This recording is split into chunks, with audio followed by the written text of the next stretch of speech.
Welcome back. This is Charger Dude 95, and congratulations to the Chiefs for knocking out San Francisco in Super Bowl 58 in overtime. Can the Chiefs be the first team in NFL history to three-peat? Well, we'll go through the 2024 offseason and figure out exactly if the Chiefs will go back to back to back. So after an offseason of coaches heading to new places, now players negotiate their new contracts. The problem is the Chiefs are $55 million under the salary cap.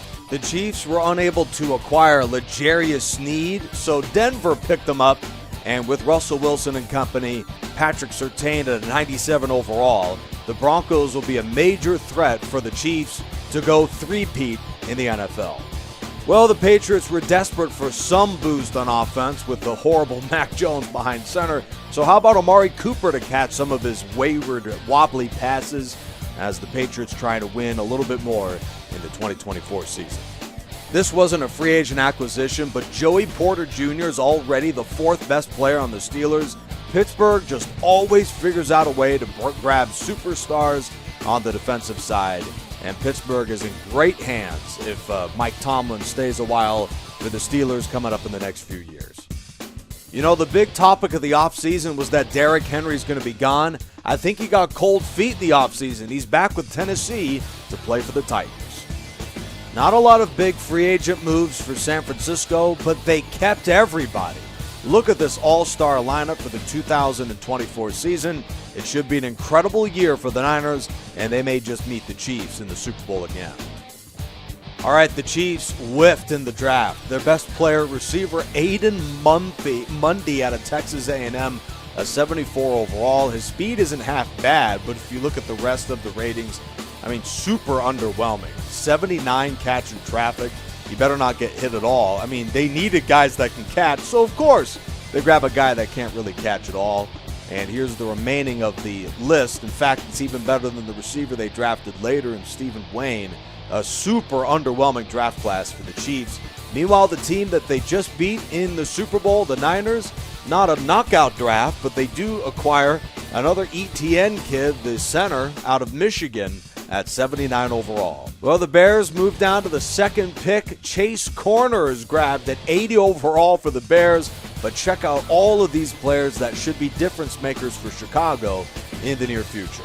By the way, just relax. This is not the real NFL players. These are just pretend simulated players that were created by Madden. Titans had a horrific draft. Meanwhile, the Seahawks grabbed every part of depth they could possibly grab with early picks, late picks. I mean, this looks like a Pete Carroll caliber draft in Seattle. All right, so the Chiefs begin the regular season on the road against Lamar Jackson and the Ravens. That would be an incredible way to start the season, by the way. A chance for Baltimore to avenge their championship game loss. So let's check out the Chiefs' schedule. I mean, they just hated Kansas City for this year. Maybe Taylor Swift broke up with Travis Kelce or something by then. At the Ravens, at the Titans, and at the Steelers to begin the season. Jim Harbaugh and the Chargers in Week 5. And they don't get a bye until Week 13 of the year. And they finish the season against the Patriots, which doesn't happen anymore, Madden. Come on, division opponent last week of the season. How many years has this been a thing? Seriously. Okay, we're at mid-season. The Buccaneers are 0-6 to begin the season. I actually really want to know what's going on with Tampa Bay. I don't even care about the Chiefs right now. Jacoby Brissett is the new quarterback with the Buccaneers, of course. Bake Show, fresh on the heels of a comeback player of the year candidate. Just a horrific year for them, despite Godwin being there and Mike Evans a part of Tampa Bay this season. Number one passer in football, to zero surprise, is the Super Bowl MVP Patrick Mahomes, followed by Derek Carr of the Saints and Jalen Hurts in a bounce-back year. Meanwhile, Josh Jacobs is the number one rusher in football, followed by Kenneth Walker, who really, this isn't that surprising. I mean, he is really shining in Seattle. Expect Nick Chubb to be in the conversation for the 2024 Comeback Player of the Year with how good Cleveland is. And C-Mac joins Jonathan Taylor to round out the top five. Chris Olave, Puka Nacua, Devonta Smith, Rashee Rice, and Tyreek Hill in Miami. This looks very realistic for the 2024 campaign at midseason. Meanwhile, defensively, Jack Campbell, the league's leader in sacks with Max Crosby. And with 3 picks, we've got a whole host of guys: Jewell, Woolen, Aldridge, Vander Esch, Derek Forrest, and Marshawn Lattimore. Okay, we're to the last week of the regular season, of course, against New England, not a division opponent. And the Chiefs are clearly going to be in the postseason, but with 1 week to go, the Ravens would be their opponent. So Dallas, as you can see here at the schedule, the Cowboys are visiting the Eagles with a chance to go 16-1. They'd be the first ever team to do that. You're looking at the leaders on the right-hand side. And from the looks of it, of course, Tampa there towards the bottom of 1-15 is out of it. But it looks like San Francisco on the bottom right, they're probably going to have to win at Detroit in order to make the playoffs. And also at the top left, Buffalo and Indy most likely. The loser is completely out of the postseason race. We saw the Ravens with a 7 seed somewhere, bottom left, home against Tennessee. That'll be interesting to see whether or not they make the playoffs. So we've made it to the postseason. The Chiefs have to be the greatest wild card club of all time. They have a better record than a year ago, but still are in the wild card round. Tua and Tyreek against Lamar Jackson. A year after the number 1 seed, they're down to the 6th. That's crazy that the Steelers are the 1. That makes no sense to me. Jacksonville and Trevor Lawrence with Doug Peterson, a bounce-back year. That isn't too surprising, the Raiders being there is. Vikings and Giants, Falcons and Panthers, Niners and Eagles. 3 great matchups with the Cowboys, the number 1 seed. I believe a lot of that, really the Giants are the team that I see no shot. They get to the 7, but we'll see with Daniel Jones playing better. Shout out to Patty Mahomes for winning the NFL's MVP award. And Mike McCarthy still with the Cowboys despite so much heat. He is the coach of the year in the National Football League. And the Chiefs are done? What? 1 and done in the playoffs to the Indianapolis Colts. That's crazy to me. Let's see who advanced. Colts are playing the Steelers after one of the most ridiculous upsets.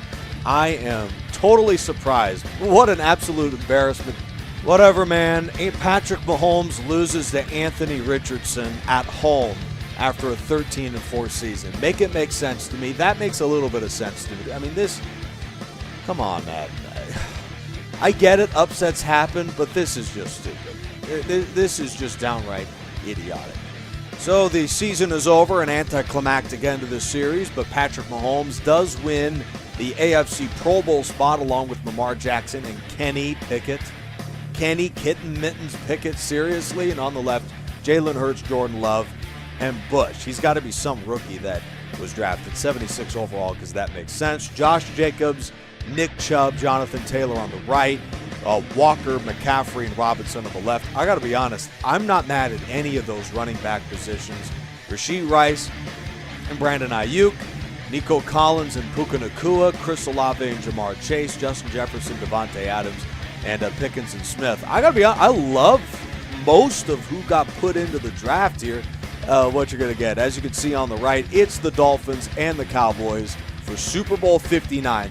So first the Dolphins, Tua, nearly 4,000 yards and 27 touchdowns. A-Chain goes over 1,000, followed by Raheem Mostert. Tyreek Hill, another brilliant season. To the team that many people expect at some point is going to break through in Dallas. They finally do this year with Malik Hooker. 14 sacks, another outstanding season for Micah Parsons. And DeMarcus Lawrence, good as well. I mean, there's no excuse. This team has to get it done next year. CeeDee Lamb and Michael Gallup go over 1,000 yards each, followed by Jake Ferguson. Tony Pollard over 1,000 too with Dak Prescott. They really didn't do much. I mean, Gus Edwards from the Ravens, now a Cowboy, but really all they did was just retool, kind of reshuffle a little bit, and they're back to their winning ways with Dak Prescott. And I think this is the move. Just bring everybody back and see if they can get it done. As you can see there, the Chiefs, the number 1 offense in the NFL, 28th in defense. That makes no sense.